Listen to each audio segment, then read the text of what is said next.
मेरी शादी को अभी 2 महीने ही हुए थे। इस दौरान मैंने अपने पति रोहन में बहुत बदलाव महसूस किए। रोहन ज़्यादा अपनी भाभी सोनिया की बातों को ऊपर रखता था। यह बात मुझे बुरी लगती थी। घर की छोटी छोटी समस्याओं पर भी वो अपनी भाभी से बातें करता और मेरी बड़ी से बड़ी बात पर भी ध्यान नहीं देता था।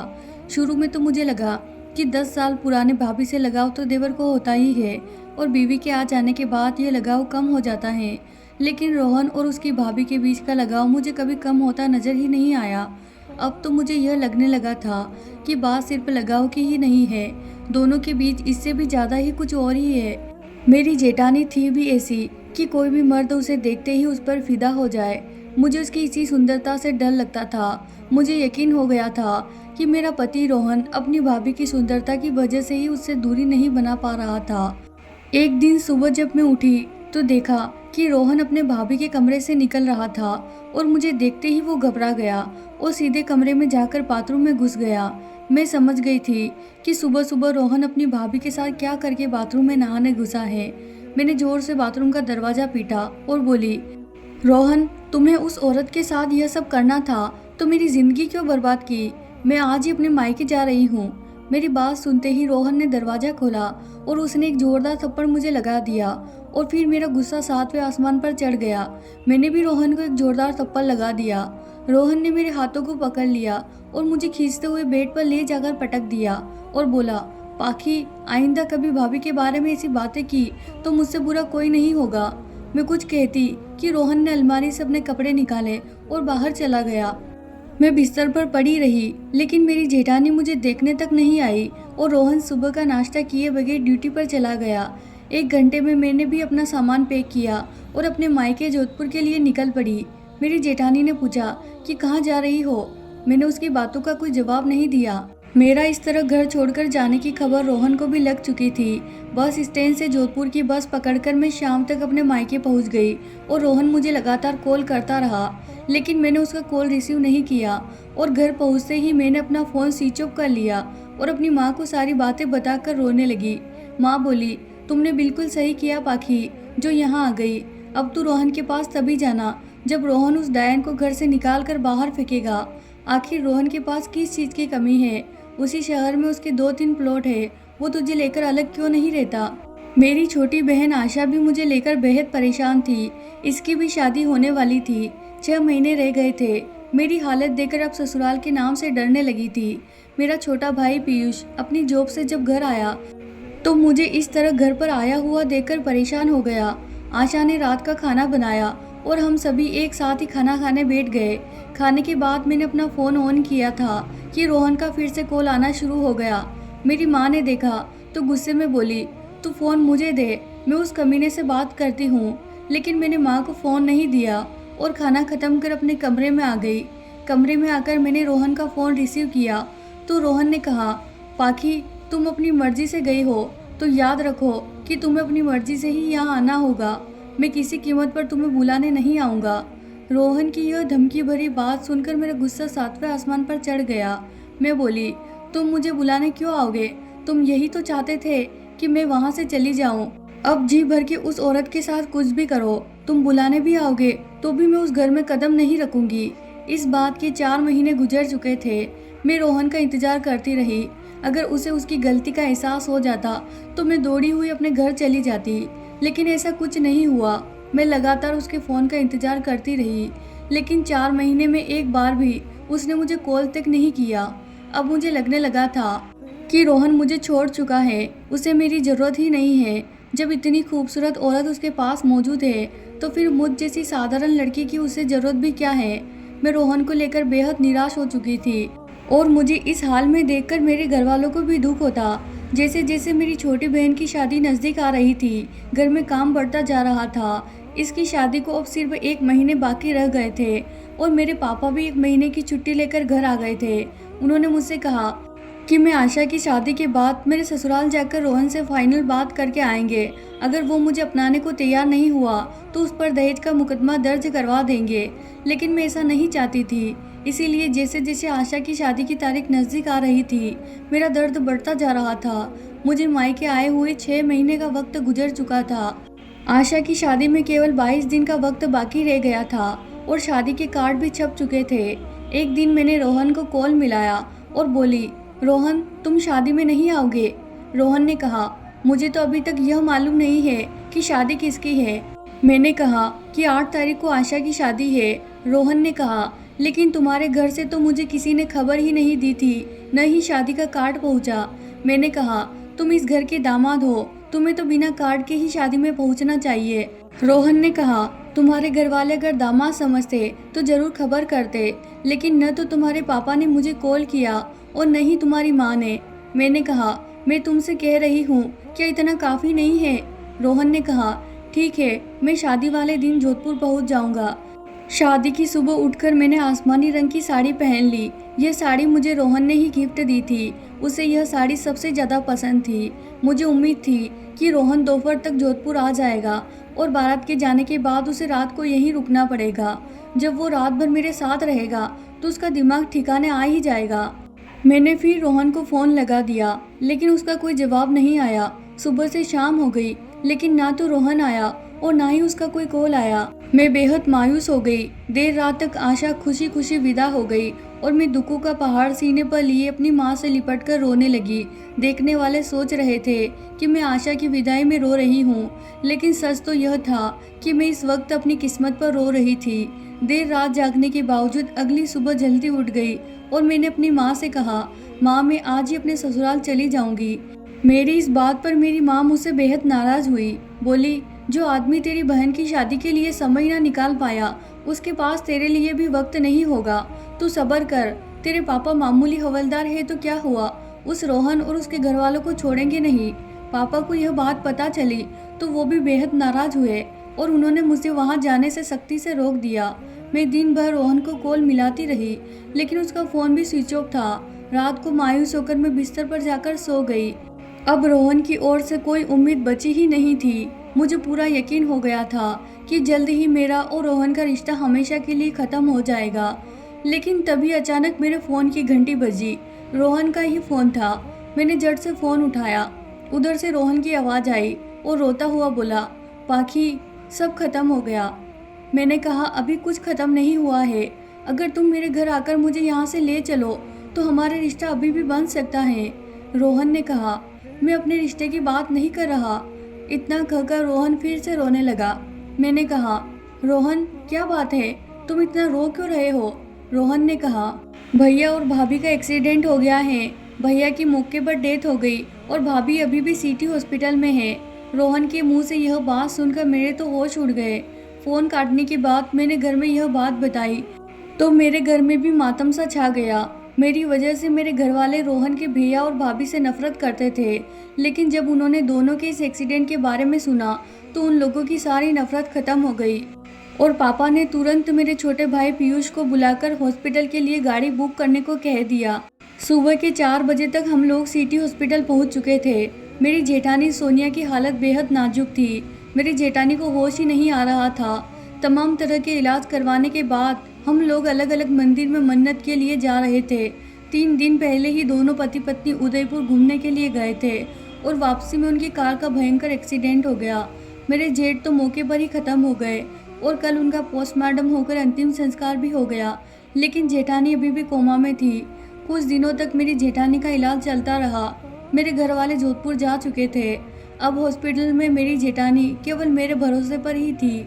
रोहन सुबह ड्यूटी चले जाते और रात को ड्यूटी से लौटते हुए हॉस्पिटल से होते हुए घर जाते। मैं हॉस्पिटल में रहकर दिन रात अपनी जेठानी की सेवा में लगी रहती। यह देखकर रोहन का बर्ताव भी बदल गया था। फिर से मुझे बेहद प्यार करने लगे थे। मुझे हॉस्पिटल में रहे 2 महीने बीत चुके थे। अब तो हॉस्पिटल ही मेरा घर बन चुका था। इस बीच मेरी जेठानी की सेहत में इतना सुधार जरूर हुआ था कि वह होश में आ चुकी थी।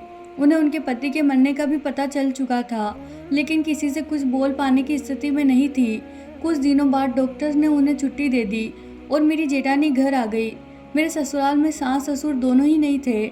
मैं जब शादी करके आई थी तब घर में मेरे अलावा कुल 3 ही लोग थे, रोहन और रोहन के भैया भाभी। मेरी जेठानी सोनिया ही इस घर की मालकिन थी।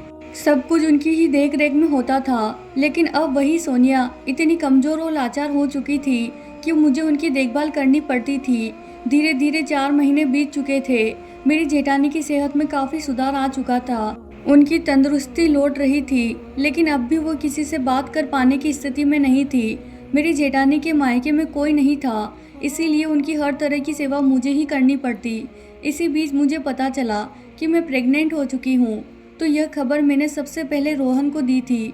वह बेहद खुश हुआ और सीधे अपनी भाभी के पास जाकर उनके हाथों को चूमते हुए उन्हें यह खुशखबरी सुना दी। मेरी जेठानी कुछ बोल तो नहीं सकती थी, बस उनके चेहरे पर हल्की सी मुस्कान नजर आई। इसका मतलब यही था कि वो बेहद खुश थी। धीरे धीरे वक्त बीता और मेरा 7वां महीना शुरू हो गया। इस बीच मैंने महसूस किया कि रोहन फिर से अपनी भाभी के करीब होता जा रहा था।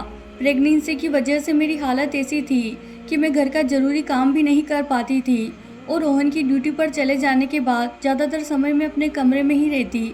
रात को रोहन ड्यूटी से वापस आता तो मेरे लिए खाना और अपने भाभी के लिए जूस लेकर आता।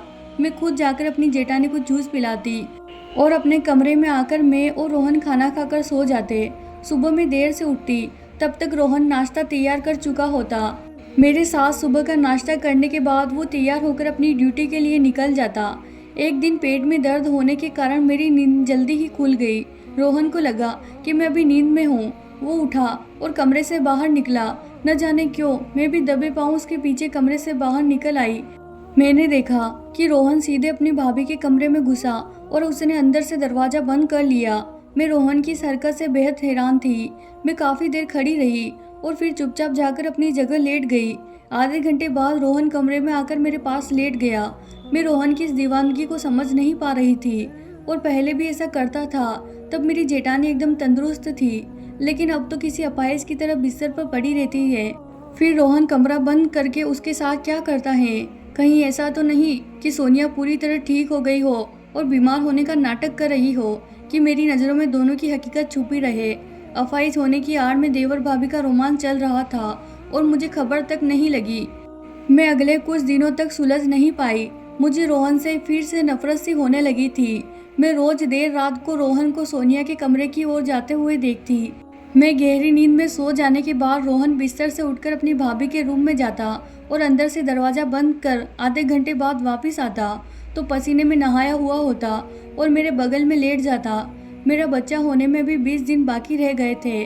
मैंने तय कर लिया था कि मैं दोनों की रासलीला अब ज़्यादा दिनों तक बर्दाश्त नहीं कर पाऊंगी। बच्चा होने के बाद मैं 1-2 हफ्ते तक कमरे से बाहर नहीं निकल पाती थी। इसीलिए बच्चा होने से पहले ही मैं दोनों को रंगे हाथों पकड़ने का मौका देख रही थी। रात को रोहन घर आया तो हमेशा की तरह मेरे लिए खाना और अपनी भाभी के लिए जूस लेकर आया था और जूस का गिलास मुझे पकड़ाते हुए बोला, भाभी को जूस पिलाकर आओ, फिर हम खाना खा लेंगे। मैंने कहा, आज तुम ही पिलाओ, मेरी तबीयत सही नहीं है, मैं सोने जा रही हूँ। इतना कहकर मैं रोहन के सामने ही बिस्तर पर लेट गई। रोहन जूस का गिलास लेकर गया तो मैंने देखा कि फिर से भाभी का दरवाजा अंदर से बंद हुआ और 30 मिनट बाद ही दरवाजा खुला। रोहन के हाथों में खाली गिलास लिए कमरे की ओर आता देख मैं झट से बिस्तर पर लेट गई। कमरे में आते ही रोहन ने कहा, तुम अभी तक लेटी नहीं हो, उठो थोड़ा सा खाना खा लो। मैंने कहा, मुझे भूख लगी है, लेकिन मेरी भूख तो मर चुकी थी। लेकिन मेरे पेट में जो बच्चा पल रहा था, मुझे उसके लिए खाना पड़ा। खाने का पहला निवाला मुंह में डालते ही रोहन ने कहा, पाकी मैंने कल की ऑफिस से छुट्टी ले ली है क्योंकि कल भाभी को लेकर हॉस्पिटल जाना है।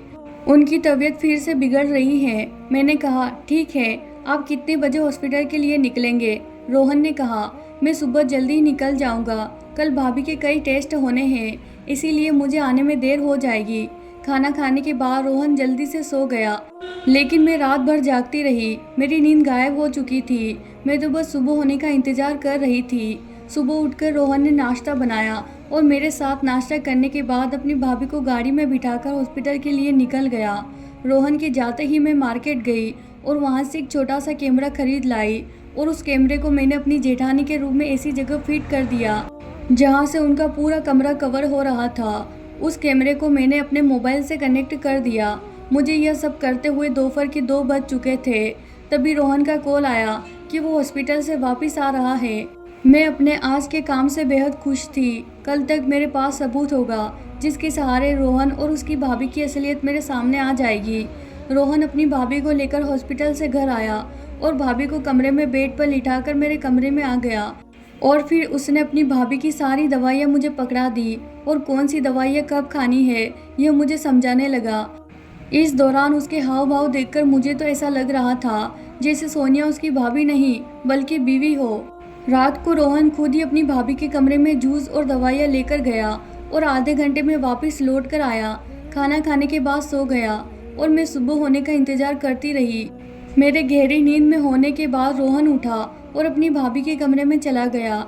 आधे 20 मिनट के बाद पसीने में लथपथ होकर लौट आया और मेरे पास लेट गया। जब रोहन अपनी ड्यूटी पर चला गया तो मैं झट से अपनी जेठानी के रूम में गई। वह सो रही थी। मैंने वहां से कैमरा हटा दिया और अपने रूम में आकर मोबाइल में कल से अब तक की रिकॉर्डिंग देखनी शुरू की तो मेरे होश उड़ गए। रोहन अपनी भाभी के कमरे में गया, उन्हें गोद में उठाकर व्हील चेयर पर बिठाया और भाभी की गंदी चादर को उठाकर उसने एक तरफ रख दिया। फिर उसने उस गंदी चादर की जगह पिछले दिन धोई गई साफ चादर को बिछा दिया। फिर गंदी चादर को कमरे के बाथरूम में ले जाकर धोने लगा और फिर उसने धोई हुई चादर को बाथरूम की खिड़की पर ही सूखने के लिए टांग दिया। फिर उसने अपनी भाभी की सलवार उतार कर उन्हें धोए हुए साफ कपड़े पहनाए और गंदे कपड़ों को बाथरूम में ले जाकर धोने लगा। इस रिकॉर्डिंग को देखने के बाद मेरा रूटीन यही हो गया था कि मैं जैसे ही रोहन अपनी ड्यूटी पर निकलता मैं कैमरा रूम में छुपा देती और अपने मोबाइल में रिकॉर्डिंग देखने बैठ जाती और हर बार मुझे रोहन का वही रूटीन नज़र आता। रोहन अपने भाभी के कमरे में उनके साथ जो करता हो या तो पति कर सकता था या कोई बेटा ही अपनी माँ की ऐसी सेवा कर सकता था। एक दिन अचानक मेरी तबीयत खराब हुई और मैं हॉस्पिटल में एडमिट हो गई। 3 दिन बाद ही मैंने खूबसूरत सी बेटी को जन्म दिया और कुछ दिनों में ही अपनी बेटी को लेकर घर आ गई। इस दौरान मेरी देखभाल के लिए मेरी माँ मेरे ससुराल आ गई थी। एक दिन मैंने अपनी माँ को रोहन और उसकी भाभी वाली वीडियो दिखाई तो उसने अपने माथे पर हाथ रख लिया और मुझसे बोली, पाखी ये बहुत नादान है, ये देवर भाभी वाला प्यार नहीं है बल्कि कोई पति ही ऐसा कर सकता है। मैं तो आज ही जोधपुर के लिए निकल रही हूँ, कुछ दिनों बाद तू भी जोधपुर आ जाना, मैं तुझे अब और नहीं रहने दूंगी। जिस दिन मेरी लड़की 1 महीने की हुई उसी दिन मेरी जेठानी की तबीयत बिगड़ी और अगले दिन हॉस्पिटल में उनकी मौत हो गई। सोनिया की मौत से रोहन बिल्कुल टूट सा गया। ऐसा लग रहा था जैसे रोहन की सगी माँ की डेथ हो। कुछ दिनों बाद एक दिन मैंने रोहन का मूड देखकर उससे पूछ ही लिया। मैंने कहा, रोहन अब तो भाभी इस दुनिया में नहीं है और मैं जानती हूँ कि तुम उनसे बेहद प्यार करते थे। इतना प्यार तो कोई बेटा भी अपनी माँ से नहीं करता। तुम उनके गंदे कपड़े अपने हाथों से धोते थे, आखिर क्यों? रोहन ने मेरी तरफ देखा और गहरी सांस ली और थोड़ी देर की खामोशी के बाद बोला, मैं और मेरे बड़े भाई राहुल ने बचपन में ही बहुत कुछ झेला था। मेरी सगी माँ बचपन में ही मर गई थी और मेरे पापा ने दूसरी शादी कर ली थी। मेरे पापा की मौत के बाद मेरी सौतेली माँ ने मेरे पापा की पूरी प्रॉपर्टी को हड़प लिया और हमें दर दर की ठोकरें खाने पर मजबूर कर दिया। मेरे भैया ने मजदूरी करके मुझे पढ़ाया लिखाया। 10 साल पहले मेरे बड़े भैया ने सोनिया से शादी की जो अपने माँ बाप की इकलौती बेटी थी। सोनिया भाभी के माँ बाप भी उसे छोड़कर इस दुनिया से जा चुके थे। भाभी के पास जो भी संपत्ति थी उन्होंने मेरे भैया के हवाले कर दिया और उन्होंने मेरी माँ की तरह मेरी परवरिश की। मैंने अपनी सगी माँ को नहीं देखा था लेकिन भाभी ने सगी माँ की कमी पूरी कर दी थी। 6 साल पहले मुझे टाइफाइड हो गया था और कई हफ्तों तक मैं बिस्तर पर पड़ा रहा। इस दौरान मेरा ख्याल मेरी भाभी ने ही रखा था। अगर कोई दूसरी औरत होती तो वो मेरे गंदे कपड़ों को हाथ भी नहीं लगाती, लेकिन सोनिया भाभी अपने बेटे की तरह गंदे बिस्तर को साफ करके मेरे कपड़ों को धोती। उन्हीं की देखभाल की वजह से ही मैं मौत के मुंह से वापस आ गया, लेकिन मेरी देखभाल में इतनी ताकत नहीं थी, इसीलिए मैं अपनी भाभी को बचा नहीं सका। इतना कहकर रोहन मेरे कंधों पर सिर रखकर रोने लगा। उसकी यह हालत देखकर मुझे रोना आ गया। साथ ही रोहन को लेकर मेरी सारी गलतफहमियां दूर हो गई। मैं खुद को बेहद खुशनसीब समझने लगी कि मुझे रोहन जैसा पति मिला था। मैंने अपनी माँ को तुरंत फ़ोन मिलाया और बोली, माँ मैं अब जोधपुर नहीं आऊँगी। तो दोस्तों, उम्मीद करती हूँ आपको हमारी कहानी पसंद आई होगी। अगर आपको हमारी कहानी पसंद आई है तो इसे ज़रूर लाइक कीजिए और अभी तक आपने हमारे चैनल को सब्सक्राइब नहीं किया है तो चैनल को प्लीज़ सब्सक्राइब ज़रूर कर लें। धन्यवाद दोस्तों।